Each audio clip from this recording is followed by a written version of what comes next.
Bah, enfin, tu sais combien ça coûte, ça? Hein? Bah, moi non plus!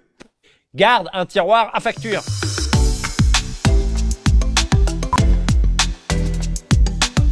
Le plus souvent, le montant de l'indemnisation est calculé sur la base des factures d'achat transmises à ton assureur ou des devis réalisés. Les modes d'évaluation des dommages et de calcul des indemnités varient selon les contrats. Alors, certains proposent d'indemniser tes biens au prix du neuf. Cela permet d'être mieux indemnisé car l'assureur ne prend pas en compte la vétusté.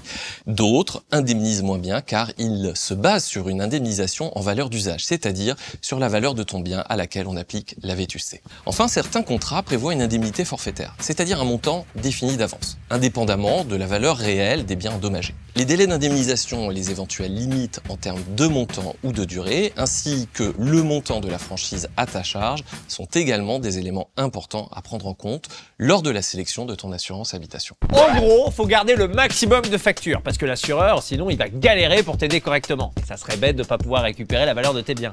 Donc, le petit conseil que je peux te donner, c'est de faire ce que je fais.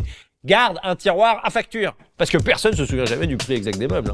D'ailleurs, c'est pour ça que nos parents nous grillaient dessus quand on était petits. Bah, enfin, tu sais combien ça coûte, ça? Hein? Bah, moi non plus! Ben non, parce qu'on oublie. Gardez vos factures. Mais attends, et si les factures elles brûlent dans l'incendie par exemple, comment on fait? Bah tu les prends photo. Colmini!